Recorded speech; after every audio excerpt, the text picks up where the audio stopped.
Free vibration with damping, without damping বা force vibration with or without damping, যে চারটা basic টাইপের আমরা যে ভাইব্রেশন শিখছিলাম সেখানে আমরা এই ফিগারটা অনেক ইউজ করে আসছি। প্রত্যেকটার ক্ষেত্রে আমরা এই ফিগারটা ইউজ করতাম এবং সেখান থেকে ইকুয়েশন অফ মোশন বের করতাম। এতদিন পর্যন্ত আমরা যখন এই ফিগারটা ইউজ করতাম আমরা শুধুমাত্র এই এতটুকু ইউজ করতাম, অর্থাৎ শুধুমাত্র সেখানে একটা ভেরিয়েবল ছিল, একটা মানে বস্তুটা ছিল বা একটা বস্তু ছিল যেটার আমরা ফ্রি বডি ডায়াগ্রাম করি, এটার জন্য আমরা ইকুয়েশন অফ মোশন বের করতাম। এটাকেই বলা হয় single degree of freedom system. যদি মাল্টি ডিগ্রি অফ সিস্টেম হয়, multi degree of freedom system হয়, তাহলে সেক্ষেত্রে অবশ্যই সেখানে একের অধিক বস্তু থাকবে, সেখানে দুইটা থাকতে পারে, সেখানে 10টা থাকতে পারে, 100টা থাকতে পারে, অসংখ্য মানে অসীম সংখ্যক পর্যন্ত সেখানে ভেরিয়েবল বা ইন্ডিপেন্ডেন্ট কোঅর্ডিনেটস থাকতে পারে। এখন এখানে আমাদের জাস্ট মানে বেসিক দুইটা বস্তু দিয়ে ইকুয়েশন অফ মোশন দেখানো হয়েছে। যদি এখানে তিনটা চারটা যে বস্তু যতগুলো বস্তু স্যার এখন স্যার কোঅর্ডিনেট হিসেবে স্যার কি স্যার কোনো বিল্ডিং বা এইসব কোনো কিছু কি স্যার ধরতেছেন সেটা তো বা আমি কোনো এই যে সাপোর্ট? সেটা তো এখানে দেখাইলাম, এই যে এখানে তো সেটা দেখাইলাম, এখানে দেখাইলাম না, এখানে তো বললামই তো যে একটা যদি ডাবল স্ট্যাটিক ফ্রেম হয় তাহলে সেক্ষেত্রে তার শেয়ারের মানে ইকুয়েশন অফ মোশন কিভাবে বের করে এটা আমরা পরে শিখবো। প্রথমে আমরা যে কোনো ফ্রিকশনলেস একটা মাস নিয়ে চিন্তা করি, ফ্রিকশনলেস সারফেসটার জন্য ইকুয়েশন অফ মোশন বের করব, এরপর একটা বিল্ডিং এর শেয়ার ফ্রেমের জন্য ইকুয়েশন অফ মোশন বের করব। তো প্রথমে যদি আমরা এই ফিগারটা দেখি, এই ফিগারটা আমরা এর আগে যখন দেখতাম আমরা শুধুমাত্র এই স্যার একটা আপনি কত বস্তু। স্যার বাইরে বাইরে আসতেছে স্যার, একটু মাইকটা কাছে বাকিদের কথা বলুন। বাকিদের কি মতামত বলেন তো, আমার কথা কি শোনা যায় না? জি স্যার, স্যার ক্লিয়ার আছে। শোনা যায় স্যার, কিন্তু স্যার ক্লিয়ার না স্যার আর কি। অবশ্যই ক্লিয়ার হওয়ার কথা। আমি এখন যে মানে মাইকটা ইউজ করি বা ইয়ারফোন ইউজ করি, এখানে মানে কোনো অসুবিধা হওয়ার কথা না। মেবি স্যার হাওয়া বা এসবের কারণে একটু ইয়ে আমার ঠিক হইতেছে। আছে আশেপাশে স্যার, এখানে কোনো মোটামুটি বোঝা হাওয়ার যাচ্ছে। সোর্স নাই, বা আমি যে ক্লিয়ার ক্লাস, শোনা যাচ্ছে স্যার। হ্যাঁ আমি যে ক্লাসটা রেকর্ডিং করি সেখান থেকেও আসলে আমার ভয়েসটা বুঝতে পারি যে কোনো অসুবিধা হচ্ছে কিনা। আগে এসে মানে সাউন্ড সিস্টেমটা ছিল ওইটাকে আমি চেঞ্জ করে নতুন এখন আরেকটা ইউজ করি। তো এখানে কোনোভাবেই আসলে অস্পষ্ট সাউন্ড আসার কথা না। এরপরে যদি একাধিক ব্যক্তি সেম সমস্যা মানে ফেস করে থাকেন তাহলে বলবেন অবশ্যই। আর যদি জাস্ট একজনের হয় তাহলে হয়তো তার মানে আপনার ওইখানে কোনো অসুবিধা থাকতে পারে মাইকের। আচ্ছা আমরা শুরু করি। এখানে যদি আমরা মাল্টি ডিগ্রি অফ ফ্রিডম বলি তাহলে মানে এখানে হচ্ছে ইন্ডিপেন্ডেন্ট কোঅর্ডিনেট বা ইন্ডিপেন্ডেন্ট বস্তুর সংখ্যা এখানে এবার একাধিক। যদি একাধিক থাকে তাহলে সেক্ষেত্রে আমাদের ইকুয়েশন বের করার সিস্টেমটা সেম আগের মতোই। আমাদের জাস্ট এখানে ফ্রি বডি ডায়াগ্রাম এখন দুইটা আলাদা আলাদা বস্তুর জন্য হবে। আমরা যদি এই ফিগারটার কথা চিন্তা করি, এখানে ফ্রিকশনলেস দুইটা মাস সিস্টেম দেওয়া আছে, মাস স্প্রিং সিস্টেম বলে এটাকে। তো ফ্রিকশনলেস মাস স্প্রিং সিস্টেমের প্রথম যে বস্তুটা এটার ভর হচ্ছে m1, সেকেন্ড যে বস্তুটা সেটার ভর হচ্ছে m2। এখানে এই সেকেন্ড বস্তুটার সাথে এখানে একটা এক্সটার্নাল ডাইনামিক ফোর্স কাজ করতেছে, এই জন্য এটাকে P2 ব্র্যাকেটে T দ্বারা প্রকাশ করা হয়েছে, কারণ এটা টাইমের সাথে সাথে চেঞ্জ হয়, এই জন্য এটাকে আমরা বলতেছি ডাইনামিক ফোর্স। এইদিকে U2 দ্বারা বোঝানো হচ্ছে বস্তুটার মোশন বা গতি হচ্ছে এই দিক বরাবর, প্রথম বস্তুটার গতি হচ্ছে এই দিক বরাবর। এই বস্তু প্রথম বস্তু এবং দ্বিতীয় বস্তু এই দুটার সাথে একটা স্প্রিং এর সাহায্যে কানেক্ট করা আছে এবং এখানে আরো একটা ড্যাম্পিং সিস্টেম আছে। তো টোটাল এখানে মেনলি দুইটা স্প্রিং আছে। এই প্রথম যে স্প্রিং এটার স্প্রিং কনস্ট্যান্ট হচ্ছে K1, সেকেন্ড যে স্প্রিং সেটার স্প্রিং কনস্ট্যান্ট হচ্ছে K2। প্রথম ড্যাম্পিং সিস্টেমটাকে প্রকাশ করা হচ্ছে C1 দ্বারা, সেকেন্ড যে ড্যাম্পিং সিস্টেম সেটাকে প্রকাশ করা হচ্ছে C2 দ্বারা। প্রথম বস্তুর ভর m1, দ্বিতীয় বস্তুর ভর m2, এবং টোটাল এই দুইটা বস্তু একসাথে কানেক্ট যে করা আছে তার সাথে এখন বাইরে একটা এক্সটার্নাল ফোর্স কাজ করতেছে, সেই ফোর্সটা হচ্ছে P2। আচ্ছা এক সেকেন্ড জাস্ট।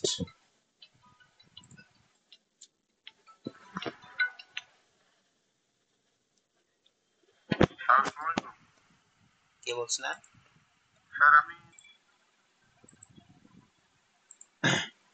আচ্ছা যেটা বলতেছিলাম যে এখন জাস্ট আমাদের যে দুইটা সিস্টেম বা দুইটা যে আলাদা আলাদা বস্তু, এই দুইটা আলাদা আলাদা বস্তুর জন্য আমাদের এখান থেকে ফ্রি বডি ডায়াগ্রাম ড্র করে নিতে হবে। সো প্রথমে যদি আমরা এই দ্বিতীয় বস্তু যেটা আছে দ্বিতীয় বস্তুর কথা যদি চিন্তা করি, তাহলে এখানে কি কি ফোর্স কাজ করতেছে।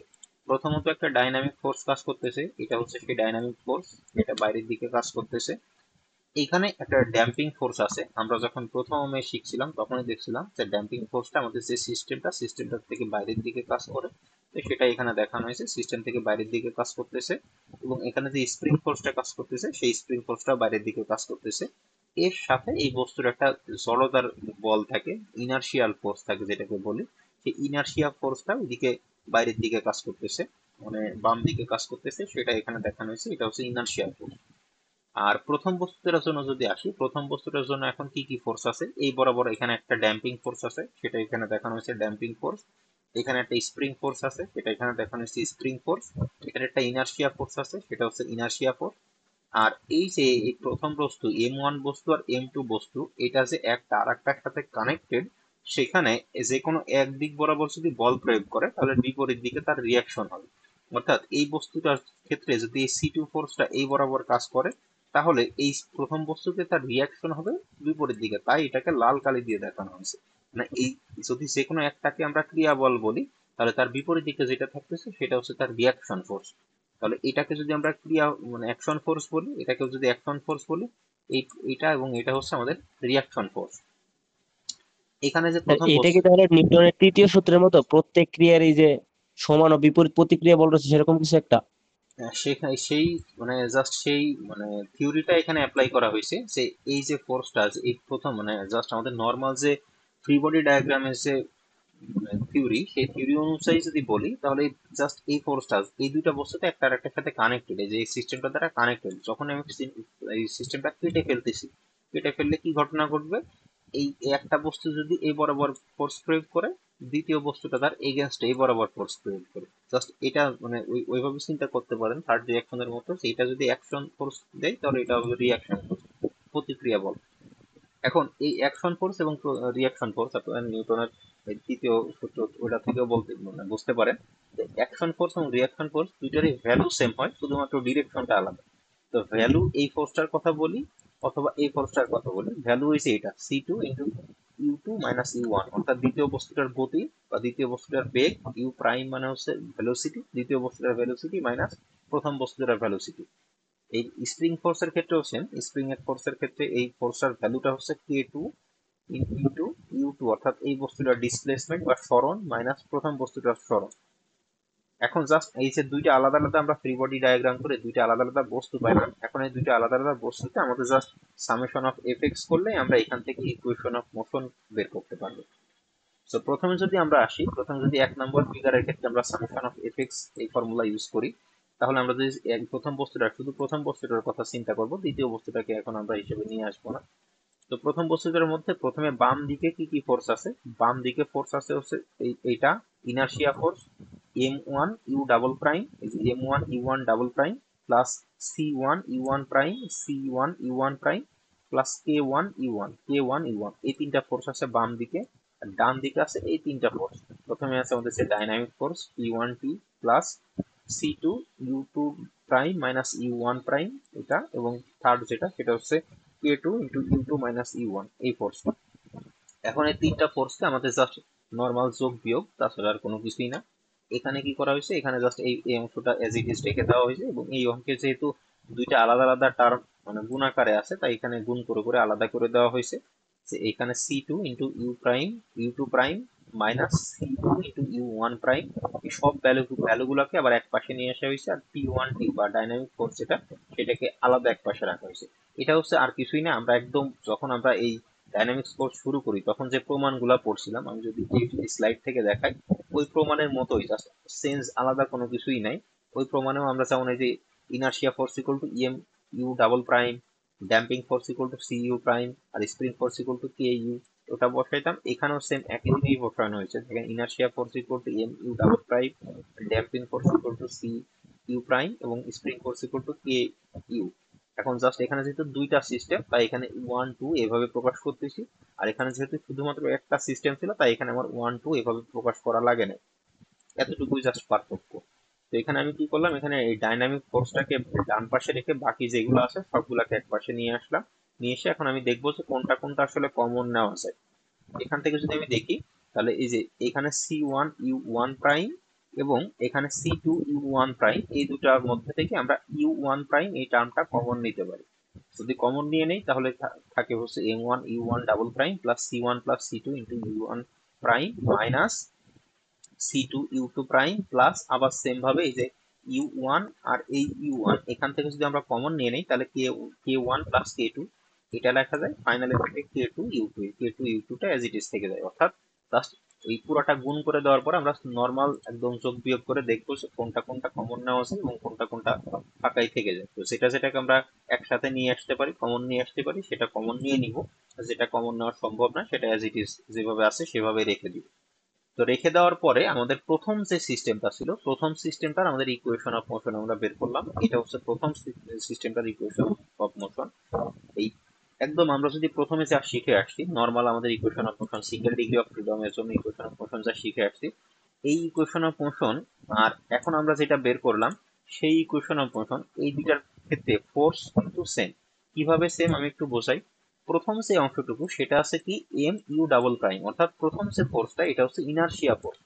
আর এখানে যদি আমরা খেয়াল করি, এখানেও প্রথম যেটা ছিল সেটা কিন্তু ইনারশিয়া ফোর্স, এম আর U prime, U double prime, এই দুইটা টার্ম সংযুক্ত যে টার্মটা ছিল সেটাকে আমরা বলতেছিলাম ইনারশিয়া ফোর্স। যে এখানে লেখাই আছে F I equal to M U double prime, মানে হচ্ছে ইনারশিয়া ফোর্স। সেকেন্ড যে টার্ম, এই যে এখান থেকে এইটুকু, এটা হচ্ছে আমাদের ড্যাম্পিং ফোর্স। ড্যাম্পিং ফোর্সের টার্ম ছিল হচ্ছে সি ইন্টু ভেলোসিটি বা সি ইন্টু ইউ প্রাইম। যেখান থেকে যদি দেখি সি ইন্টু ইউ প্রাইম, এটা ছিল আমাদের ড্যাম্পিং ফোর্স। এখানে জাস্ট ড্যাম্পিং ফোর্স দুই জায়গায় আসতেছে, কারণ কি, কারণ এখানে আমাদের যেহেতু দুইটা সিস্টেম আছে, তাই এখানে C1 C2 দুইটা কোএফিসিয়েন্ট আসতেছে এবং এই টার্মটাও দুইবার আসতেছে।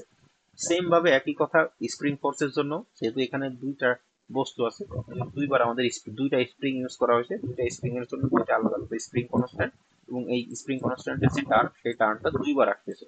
তো এই ইকুয়েশনে যা যা ছিল, inertia force, damping force, spring force equal to dynamic force, এখানেও same, inertia force, damping force, spring force equal to dynamic force.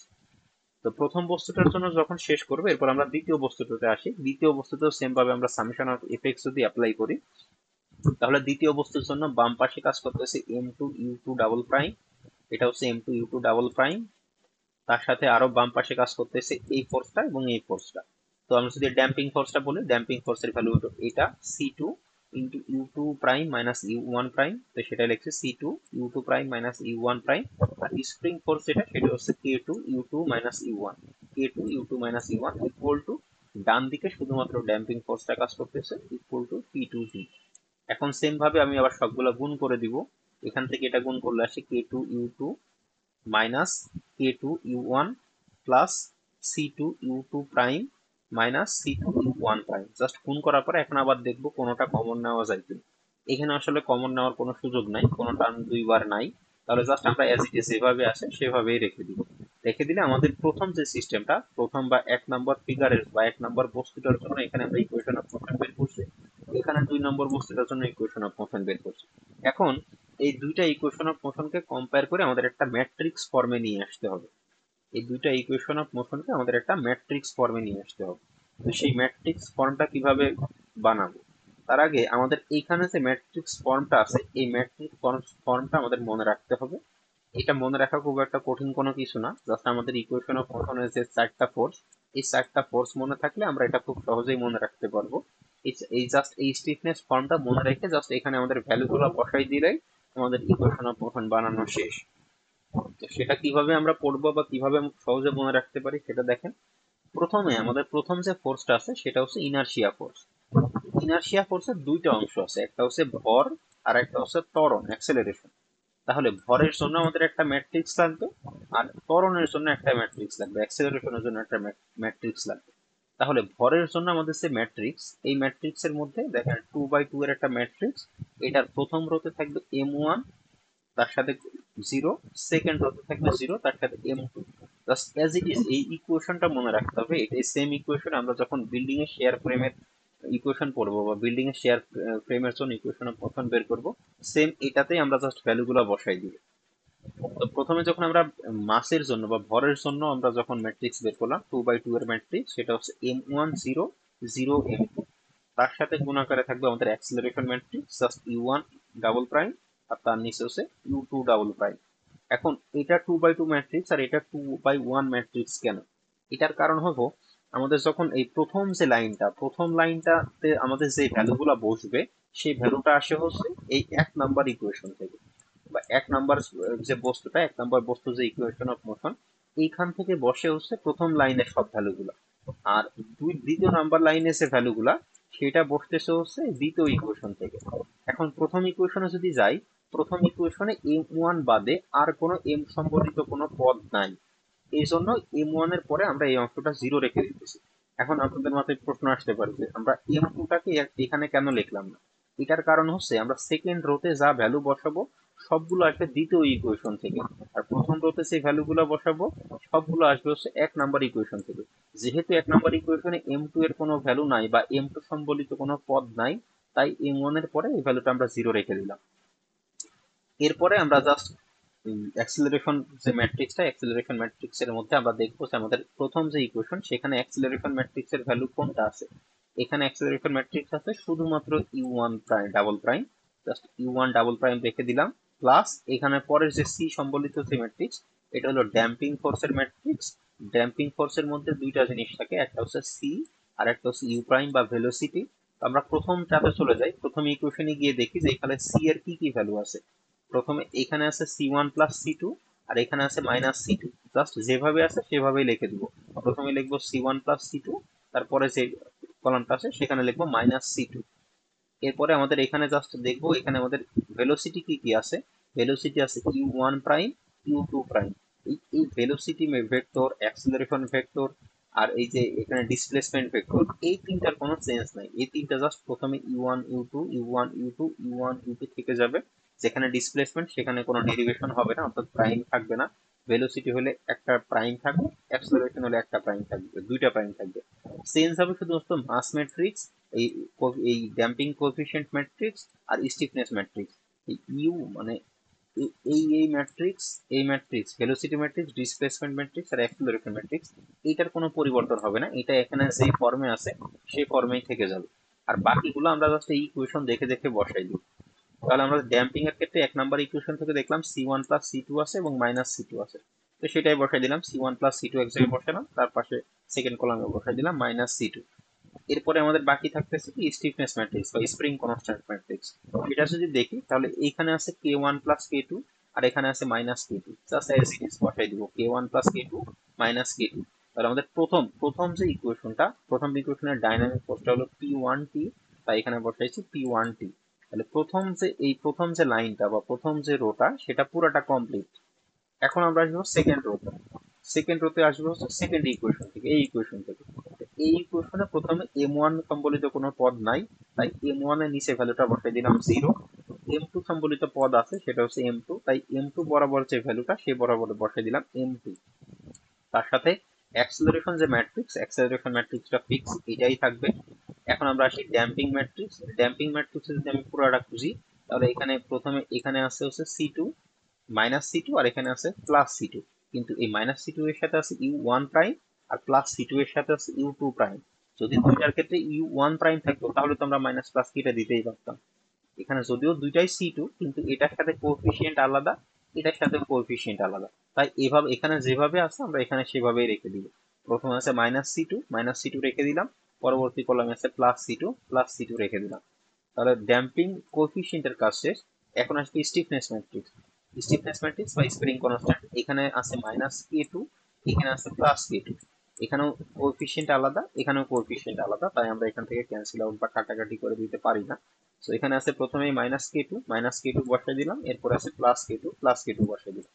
তার সাথে আমি তো বারবার যেটা বললাম যে এই ডিসপ্লেসমেন্ট ভেক্টর, এখানে velocity vector, acceleration vector just এখানে যেভাবে আছে সেভাবেই বসে যাবে, এদের কোনো চেঞ্জ হবে না। আর সেকেন্ড যে সিস্টেম সেখানে যে ডাইনামিক ফোর্স, সেই ডাইনামিক ফোর্সটা হলো p2t। এইখান থেকে যে আমরা ম্যাট্রিক্সটা পাইলাম, এই ম্যাট্রিক্সটাই হলো আমাদের 2 ডিগ্রি। এখানে যেহেতু দুইটা বস্তু আছে আমরা এটাকে বলতে পারি যে 2 ডিগ্রি অফ ফ্রিডম সিস্টেমের একটা ইকুয়েশন অফ মোশন ম্যাট্রিক্স। আমরা যেহেতু এখানে ডিগ্রি অফ ফ্রিডম দুইটা, আমরা ডাইরেক্ট আগের মতো একটা এরকম ইকুয়েশন পাবো না। এখন আমরা দুইটা ইকুয়েশন পাবো, সেটাকে আমরা একটা ম্যাট্রিক্স ফর্মে নিয়ে আসলাম। এখন আপনাদের একটা প্রশ্ন আসতে পারে যে এখানে জাস্ট ভ্যারিয়েবল তো মাত্র দুইটা, তো মাত্র দুইটা ভ্যারিয়েবলের জন্য এরকম ম্যাট্রিক্স বানানোর কি দরকার, দুইটা আলাদা ইকুয়েশন থাকলে অসুবিধাটা কি। অসুবিধাটা হলো যখন আমরা 10 তলা বা 15 তলা বা অনেক বেশি 15টা 20টা ইন্ডিপেন্ডেন্ট ভ্যারিয়েবল নিয়ে কাজ করব, তখন আমাদের যে 15টা বা 20টা ইকুয়েশন আসবে, সেই ইকুয়েশন যদি আমরা সলভ করতে চাই সেটা ম্যানুয়ালি সলভ করা ইম্পসিবল। ক্যালকুলেটর বলে বা ম্যানুয়ালি সলভ করা সেটা সম্ভব না। তাই সেটাকে এই স্টিফনেস ম্যাট্রিক্স বা এই ম্যাট্রিক্স ফর্মে নিয়ে এসে এই ম্যাট্রিক্স ফর্ম থেকে সফটওয়্যার অ্যানালাইসিসের মাধ্যমে এটাকে মানে অ্যানালাইসিস করা যায় বা এটা ইকুয়েশন গুলোকে সলিউশন করা যায়। আপনারা স্ট্রাকচারাল অ্যানালাইসিসে স্টিফনেস ম্যাট্রিক্স মেথড পড়ে আসছেন। স্ট্রাকচারাল অ্যানালাইসিসের মধ্যে ফাইনাইট এলিমেন্ট মেথডের মাধ্যমে এরকম স্টিফনেস ম্যাট্রিক্স বের করছেন এবং সেখান থেকে দেখছেন যে 5টা বা 6টা যদি ভেরিয়েবল থাকে আমরা সাধারণত বিএসসি কোর্সেই স্টিফনেস ম্যাট্রিক্স পর্যন্ত বের করি, এরপরে বাউন্ডারি কন্ডিশন অ্যাপ্লাই করে যে সমস্ত ভ্যালু বের করা যায় সেগুলো বের করি, বাকিটা জাস্ট ম্যাট্রিক্স ফর্মে রেখে দিই। এখানেও সেম একই কাজ করা হয়েছে, জাস্ট ম্যাট্রিক্স ফর্মে রেখে দেওয়া হয়েছে। এখন যদি এরকম আমাদের 10টা ভেরিয়েবল আসে তাহলে কি হবে, এরকম M1 M2 করে 10 বাই 10-এর একটা ম্যাট্রিক্স হয়ে যাবে। এখানে এখানে একটা 10 বাই 10 ম্যাট্রিক্স হবে, এখানে একটা 10 বাই 10 ম্যাট্রিক্স হবে। তো তাতেও অসুবিধার কোনো কিছুই নাই। জাস্ট আমাদের যে সমস্ত সফটওয়্যার আছে সেখানে আমরা এরকম 10 বাই 10-এর ম্যাট্রিক্স পুরোটা ইনপুট দিতে পারলে অটোমেটিক্যালি সে অ্যানালাইসিস করে কোনটার ভ্যালু কত। এই এখানে মানে আমি যদি সব ভ্যালুগুলো বসাই তাহলে কোনটাতে মানে কতটুকু ডিসপ্লেসমেন্ট হতেছে বা কোন অ্যানালাইসিসে কোন ভ্যালুটা আমার প্রয়োজন সে অটোমেটিক্যালি সেটা সফটওয়্যারের মাধ্যমে বের করা যায়। এটা আমরা এখানে ম্যাট্রিক্স ফর্ম পর্যন্ত যেটা করলাম সেটা হচ্ছে আমরা জাস্ট ব্যাকগ্রাউন্ডটা জানলাম যে আসলে একটা সফটওয়্যার কিভাবে এটা অ্যানালাইসিস করে। সফটওয়্যারকে আপনি যদি এরকম একটা স্প্রিং সিস্টেম বা এরকম সিস্টেম ড্র করে এখানে সব ভ্যালুগুলো ইনপুট দিয়ে দেন যে C1 এর ভ্যালু কত, K1 এর ভ্যালু কত, সে একা একাই অ্যানালাইসিস করে নিতে পারবে। কিন্তু অ্যানালাইসিস করার ব্যাকগ্রাউন্ড হলো সে অ্যানালাইসিস করার জন্য প্রথমে আগে ইকুয়েশন গুলো বানায় নিবে, নিয়ে তারপরে এই ম্যাট্রিক্স ফর্মটা বানায় নিবে, বানাই নেওয়ার পরে সে সেটাকে অ্যানালাইসিস করবে। তো এখানে জাস্ট আমরা একটা 2 ডিগ্রি অফ ফ্রিডম একটা সিস্টেম দিয়ে দেখলাম। তো এখানে যত ডিগ্রি অফ ফ্রিডমই থাক এখানে জাস্ট মানে ম্যাট্রিক্সের সংখ্যাটা বাড়তে থাকে। এখানে যদি 3 ডিগ্রি অফ ফ্রিডমের কোনো একটা কিছু থাকতো তাহলে এখানে জাস্ট আরো একটা রো কলাম অ্যাড হইতো। সেখানে এই M3 এর জন্য এখানে মনে করেন 0 0, এই কোনায় আরো একটা কলাম অ্যাড হইতো, সেটা হতো M3। তো সেরকম বাড়তে থাকতো, আর কোনো কিছুই নাই, ইকুয়েশন অফ মোশন যা কিছু লিখছি হুবহু সেম থাকতো। তো আমাদের এই ম্যাট্রিক্স ফর্মটা মনে রাখতে হবে, যেটা দিয়ে আমরা পরবর্তীতে টু স্টোরি শেয়ার বিল্ডিং এর জন্য ইকুয়েশন অফ মোশন বের করবো সেক্ষেত্রে আমরা ডাইরেক্ট এই ম্যাট্রিক্স ফর্মটাই ইউজ করবো। ম্যাট্রিক্স ফর্মে জাস্ট যেখানে কত ভর কত, কোথায় M কোথায় 2M, সেগুলো জাস্ট এই M1 M2 এগুলো চেঞ্জ করে দিলে বাকি সবকিছুই সেমই থাকবে। এটুকু কি বোঝা গেছে? এটা পরীক্ষার জন্য ইম্পর্টেন্ট। পরীক্ষাতে এখানে যে আমরা দুইটা জিনিস পড়তেছি, একটা হচ্ছে এই equation of motion for a mass spring damping system, আর একটা পড়বো হচ্ছে equation of motion for two storey shear মানে শেয়ার বিল্ডিং বা শেয়ার ফ্রেম।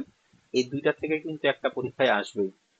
সো আইদার এটাও থাকতে পারে, আবার এই পরবর্তীতে যেটা পড়বো বা ফ্রাইডেতে যেটা পড়বো সেটা টু স্টোরি শেয়ার ফ্রেমের জন্য যে ইকুয়েশন অফ মোশন বের করা, এই যে এটা টু স্টোরি মানে শেয়ার ফ্রেমের জন্য ইকুয়েশন অফ মোশন বের করা, এই দুইটা থেকে কিন্তু একটা পরীক্ষায় থাকবে। তো প্রথমটা যদি ভালো করে বুঝতে পারেন পরেরটাও অনেক ইজি হয়ে যাবে। এমনি এখানে আসলে মানে কঠিন কোনো কিছুই নাই, হয়তো দেখতে জিনিসটা বড় লাগতেছে জটিল মনে হলেও আসলে একদম প্রথমে আমরা যে ইকুয়েশন অফ মোশন যেভাবে বের করছি হুবহু সেম একই ভাবে। জাস্ট এখানে দুইটা আলাদা আলাদা বস্তু থাকার কারণে দুইটা আলাদা আলাদা আমরা ইকুয়েশন অফ মোশন বের করছি। দুইটা আলাদা আলাদা ইকুয়েশন অফ মোশন বের করার পরে আমরা সেই দুটো আলাদা আলাদা ইকুয়েশন অফ মোশনকে একটা সিঙ্গুলার ম্যাট্রিক্স ফর্মে নিয়ে আসছি। এখানে কারো কোনো প্রশ্ন থাকলে করতে পারেন।